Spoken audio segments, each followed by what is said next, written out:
Hello students, welcome to my channel NCERT expert. आज मैं आपको करा रही हूँ क्लास 7th मैथमेटिक्स का चैप्टर नंबर 14। इसकी एक्सरसाइज हमारी 14.1 कंप्लीट हो चुकी है। आज हम करेंगे अगला टॉपिक रोटेशनल सिमेट्री। सबसे पहले हम इसका इंट्रोडक्शन करेंगे, उसके बाद हम इसकी एक्सरसाइज स्टार्ट करेंगे। What do you say when the hands of a clock go round? जब घड़ी की सुइयाँ घूमती हैं तो हम क्या कहेंगे उसको? You say that they rotate. हम क्या कहेंगे कि वे रोटेट कर रही हैं। The hands of a clock rotate in one direction about a fixed point, the center of the clock face. घड़ी की सुइयाँ केवल एक ही दिशा में रोटेट करती हैं और वो भी एक फिक्स पॉइंट के चारों तरफ। फिक्स पॉइंट क्या होता है? जो क्लॉक का फेस है उसका सेंटर होता है। Rotation like movement of the hands of a clock is called clockwise rotation, otherwise it is said to be anti clockwise. जैसे हमारे घड़ी की सुइयाँ घूमती हैं उसको हम क्या कहते हैं? क्लॉकवाइज रोटेशन है। और अगर ये अपोजिट होगा क्लॉक के तो हम क्या कहेंगे? एंटी क्लॉकवाइज रोटेशन है।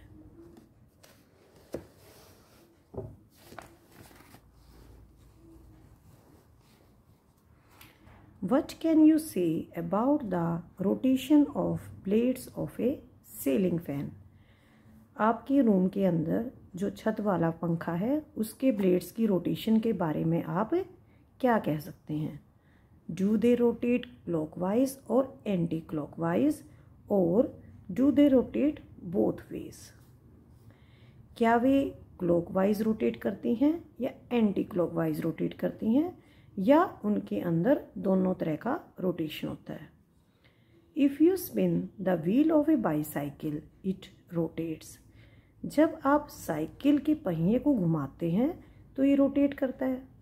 It can rotate in either way, both clockwise and anti clockwise. Cycle का पहिया दोनों तरफ रोटेट कर सकता है, क्लॉकवाइज भी और एंटी क्लॉकवाइज भी। Give 3 examples. हमें 3 एग्जाम्पल देने हैं क्लॉकवाइज रोटेशन के और एंटी क्लॉकवाइज रोटेशन के। When an object rotates, its shape and size do not change. जब कोई ऑब्जेक्ट रोटेट करता है तो उसके शेप में और साइज में कोई चेंज नहीं आता। The rotation turns an object about a fixed point. Rotation में क्या होता है कि ऑब्जेक्ट के अंदर सिर्फ मूवमेंट होती है एक फिक्स पॉइंट के चारों तरफ।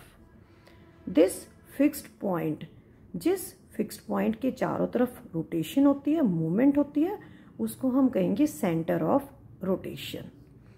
What is the centre of rotation of hands of a clock?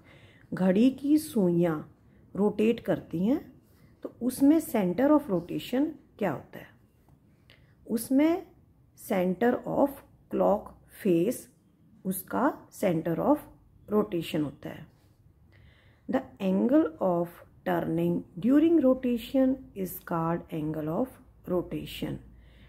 Rotation के दौरान जो एंगल होता है, जिस एंगल के द्वारा वे टर्न करते हैं, जिस एंगल से वे टर्न करते हैं, वो होता है angle of rotation. A full turn you know means A rotation of 360 degree. एक पूरा टर्न 360 डिग्री का होता है। What is the degree measure of angle of rotation for half turn and a quarter turn? अगर half turn होती है तो 180 degree होता है और क्वार्टर टर्न होती है तो रोटेशन होता है 90 डिग्री का। When it is 12 o'clock, the hands of a clock are together. जब घड़ी में 12 बजते हैं तो घड़ी की सुइयाँ इकट्ठी होती हैं, एक जगह पर होती हैं। बाय 3 o'clock, जब 3 बज जाते हैं, the minute hand would have made 3 complete turns. 12 बजे से लेकर 3 बजे तक के टाइम में मिनट हैंड 3 कंप्लीट टर्न कर लेती है, but the hour hand would have made only a quarter turn. लेकिन जो आवर हैंड होती है, जो घंटे वाली सुई होती है, वो केवल एक चौथाई टर्न ही कंप्लीट करती है। What can you say about their positions at 6 o'clock? जब घड़ी में 6 बजते हैं तो उस समय घड़ी की सुइयों की पोजीशन क्या होती है? Have you ever made a paper wind mill? Paper wind mill के बारे में बताना है इसमें। The paper wind mill in the picture looks symmetrical. यहाँ पे फिगर दे रखी है पिंक कलर की, ये विंड मिल है। ये यहाँ पे सिमेट्रिकल दिखाई देता है, लेकिन इसके अंदर कोई लाइन ऑफ सिमेट्री नहीं होती। No folding can help you to have coincident halves. कोई भी ऐसी फोल्ड नहीं है जहाँ से हम इसको फोल्ड कर सकें और इसको हम 2 इक्वल आइडेंटिकल पार्ट्स में डिवाइड कर सकें। However, if you rotate it by 90 degree about the fixed point, the windmill will look exactly the same. अगर हम विंडमिल के अंदर रोटेट करते हैं, विंडमिल को रोटेट करते हैं एक फिक्स्ड पॉइंट के अराउंड, तो विंडमिल हमें एक जैसा दिखाई देता है। वी से the windmill has a rotational symmetry. तो हम क्या कहेंगे? विंडमिल के अंदर रोटेशनल सिमेट्री है। ये यहाँ पे विंडमिल का फर्स्ट स्टार्टिंग वाला इनिशियल पोजीशन है यहाँ पे। उसके बाद विंडमिल को रोटेट किया है। आप इसको अल्फ़ाबेट्स के अकॉर्डिंगली देख सकते हैं, A, B, C, D। A point यहाँ पे है। अब जब हम इसको रोटेट करेंगे, ठीक है, ए पॉइंट नीचे की तरफ आएगा, 90 डिग्री पे रोटेशन हुआ है, तो ए पॉइंट बी पॉइंट की जगह पे आ जाएगा और ये क्वार्टर टर्न हो जाएगी। ए पॉइंट अब नीचे आ गया है, ये सेकंड पोजीशन है। अब इसकी थर्ड पोजीशन क्या होगी? ए पॉइंट बी की जगह आएगा, तो ए पॉइंट यहाँ आ गया।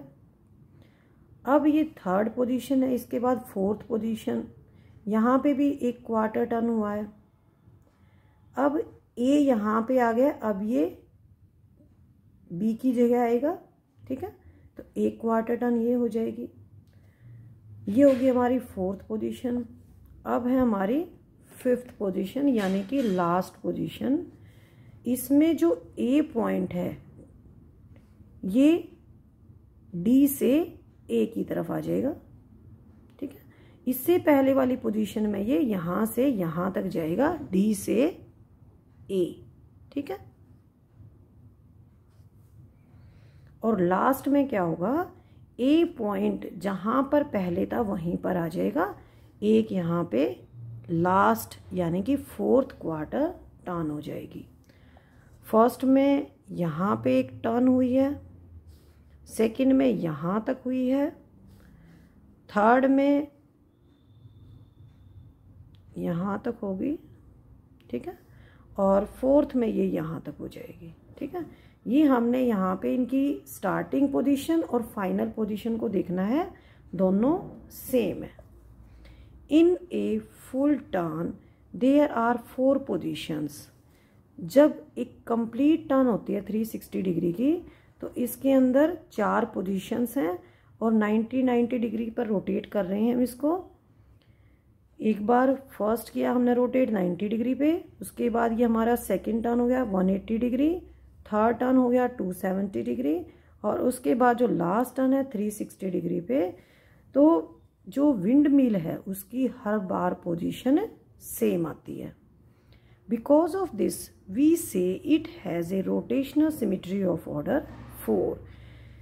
एक कंप्लीट टर्न के अंदर 360 डिग्री के अंदर कोई भी ऑब्जेक्ट कितनी बार अपनी सेम शेप और सेम पोजीशन को मेंटेन करता है वो उसका हो जाता है order of symmetry. Here is one more example. हम एक एग्जाम्पल और लेंगे रोटेशनल सिमेट्री को समझने के लिए।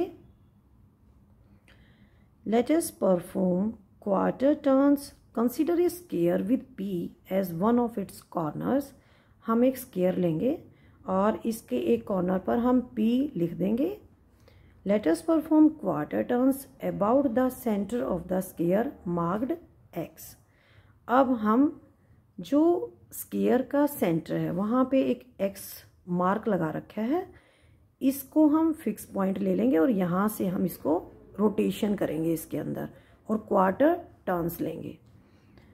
ठीक है, तो सबसे पहले रोटेशन यहाँ से यहाँ तक होगा तो P पॉइंट कहाँ आ जाएगा? P पॉइंट नीचे की तरफ आ जाएगा। सेकेंड टर्न लेंगे P पॉइंट यहाँ पे आ जाएगा। थर्ड टर्न लेंगे तो P पॉइंट यहाँ से यहाँ पे आ जाएगा और जब हम फोर्थ टर्न लेंगे P पॉइंट हमारा यहाँ पे आ जाएगा।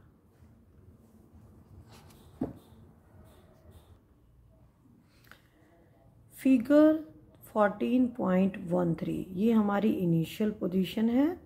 जब हम 90 डिग्री का रोटेशन देंगे तो हम 4 बार रोटेट करेंगे इसको और हम फाइनल जो हमारी फिगर आएगी वो हमारी जो इनिशियल पोजीशन है उससे बिल्कुल सेम होगी। Thus, a sphere has a rotational symmetry of order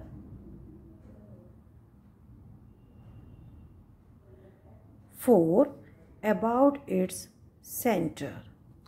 तो हम क्या कह सकते हैं कि स्क्वायर के अंदर रोटेशनल सिमेट्री होती है और ऑर्डर ऑफ रोटेशन होता है 4। Observe in this case centre of rotation is centre of the square. Square का जो सेंटर है वही सेंटर ऑफ रोटेशन है। Angle of rotation is 90 degree. Direction of rotation is clockwise and the order of rotational symmetry is 4। अब मैंने आपको जो कराया है मैं आपको एक बार समराइज़ करा देती हूँ और इस इंट्रोडक्शन के बीच में जो हमारे क्वेश्चंस थे वो भी करा देती हूँ मैं आपको। Examples of clockwise rotation. First है हमारा क्लोजिंग द वाटर टैप। जब आप सवेरे नहाते हो या हाथ धोते हो तो ध्यान से देखना, जब आप पानी की टूंटी को खोलते हो, पानी की टूंटी को बंद करते हो तो वो क्या होती है? क्लॉकवाइज रोटेशन होती है। और खोलते हैं तो क्या होती है? एंटी क्लॉकवाइज रोटेशन होती है। ठीक है, मैं आपको करके दिखा देती हूँ। जैसे मेरे पास यहाँ पे एक ऑयल की बॉटल है, ठीक है, तो मैं अब इस बॉटल को खोल रही हूँ। ठीक है, अब आप मेरी उंगलियों की मूवमेंट देखिए, मैं इसको किस डायरेक्शन में खोल रही हूँ। ठीक है, तो मैं घड़ी के अपोजिट चल रही हूँ। तो घड़ी के अपोजिट का मतलब क्या होता है? Anti clockwise rotation. ठीक है, तो जब हम किसी डब्बी को, किसी बॉक्स को खोलते हैं, ठीक है, तो ये एंटी क्लॉकवाइज होती है।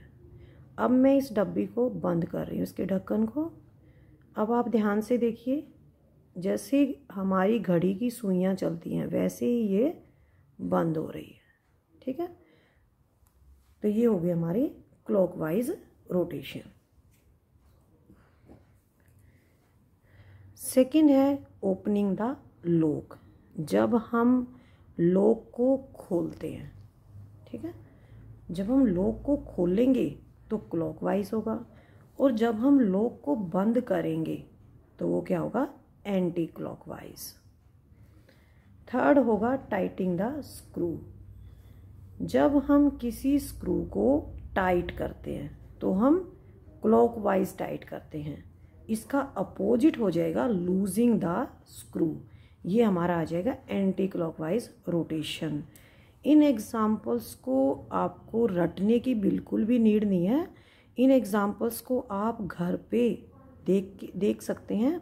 आप रसोई में जाइए मम्मी के पास, उनसे कोई भी डब्बा लेंगे, उस डब्बे को खोल लेंगे, बंद करेंगे, आपको पता चल जाएगा टूंटी को खोलेंगे, बंद करेंगे तो आपको पता चल जाएगा। आप कोई भी लॉक ले लीजिए, उसको बंद करके देखिए, उसको खोल के देखिए, तो आपको ये पता चल जाएगा कि इन सभी ऑब्जेक्ट्स के अंदर किस तरह की रोटेशन है, ये क्लॉकवाइज है या एंटी क्लॉकवाइज है।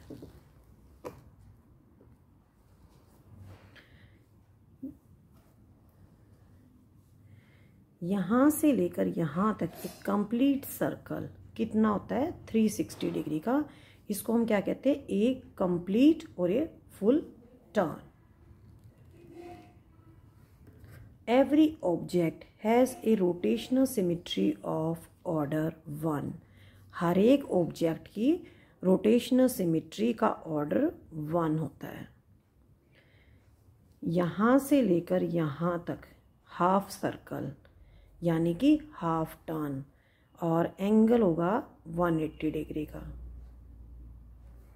नेक्स्ट है यहाँ से लेकर यहाँ तक, क्या है ये, एक क्वार्टर। एंगल ऑफ रोटेशन होगा 90 डिग्री और ये हो जाएगी a quarter turn. Order of rotation क्या होता है, in one complete turn how many times an object gets same shape is termed as order of rotation. एक कंप्लीट टर्न में 360 डिग्री की टर्न में जितनी बार कोई ऑब्जेक्ट सेम शेप आ जाती है, उस ऑब्जेक्ट की सेम पोजीशन आ जाती है, उसको कहते हैं order of rotation. The angle of turning during rotation is called angle of rotation। ये हमारी क्लॉक है, इसके अंदर जब 12 बजे का टाइम होता है तो जो मिनट वाली सुई होती है और घंटे वाली सुई होती है, दोनों 12 पे होते हैं, और जो ये बीच में फिक्स पॉइंट है, ठीक है, इसको कहते हैं centre of rotation. Second position है हमारी जब घड़ी में 3 बजते हैं। जो मिनट हैंड होती है वो 3 कंप्लीट रेवोल्यूशन कर लेती है, इसमें 3 कंप्लीट टर्न हो जाती हैं उसकी, लेकिन जो घंटे वाली सुई है वो केवल एक क्वार्टर टर्न बनाती है, ठीक है। यहाँ से लेकर 12 से लेकर 3 तक, 12 से लेकर यहाँ 3 तक एक quarter turn. Hour hand has made a quarter turn. हमारा क्वेश्चन था 6 o'clock पे क्या पोजीशंस होगी घड़ी की सुइयों की। 6 o'clock में जो घंटे की सुई होगी वो 6 पे होगी और मिनट की सुई कहाँ पे होगी, 12 पे होगी, ठीक है। और यहाँ पे 12 से लेकर 6 तक कितना टर्न हुआ है, half turn. Hour hand has made half turn. Exercise 14.1 में मैंने आपको लाइन सिमेट्री कराया था और अब मैं आपको रोटेशनल सिमेट्री करा रही हूँ, तो डिफरेंस बता देती हूँ इसके अंदर क्या क्या डिफरेंसेस होते हैं। Line symmetry, it divides an object into 2 equal halves, they can completely overlap each other. Line symmetry वो लाइन होती है जो किसी ऑब्जेक्ट को 2 इक्वल भागों में बांटती है और वे एक दूसरे के ऊपर कंप्लीटली ओवरलैप करते हैं। Rotational symmetry, when an object looks exactly the same after rotating around a fix point, जब किसी फिक्स पॉइंट के चारों तरफ कोई ऑब्जेक्ट रोटेट करता है और रोटेट करते वक्त वो सेम दिखाई देता है, तो ये कह सकते हैं कि इसके अंदर रोटेशनल सिमेट्री होती है। Sphere has a rotational symmetry of order 4 and angle of rotation is 90 degree। Sphere के अंदर order of rotational symmetry 4 होता है और angle of rotation होता है 90 डिग्री। अगर हमें कोई क्वेश्चन आता है कि हमें ऑर्डर ऑफ रोटेशन कैसे निकालना है, तो यहाँ पे लिखेंगे हम 360 डिग्री, क्योंकि 1 कंप्लीट टर्न के अंदर 360 डिग्री होता है, और नीचे लिखेंगे हम एंगल ऑफ रोटेशन, कि उसके अंदर कितना एंगल है रोटेशन का। अगर हम इसको इस तरह से भी निकाल सकते हैं, order of rotation multiply angle of rotation is equal to 360 degree. ये हमारा फार्मूला आगे आने वाली एक्सरसाइज में यूज़ होगा। नेक्स्ट टाइम मैं आपको इसके ट्राई दिस कराऊंगी। Try this on page number 272। तो मिलते हैं नेक्स्ट वीडियो में। थैंक यू बच्चों।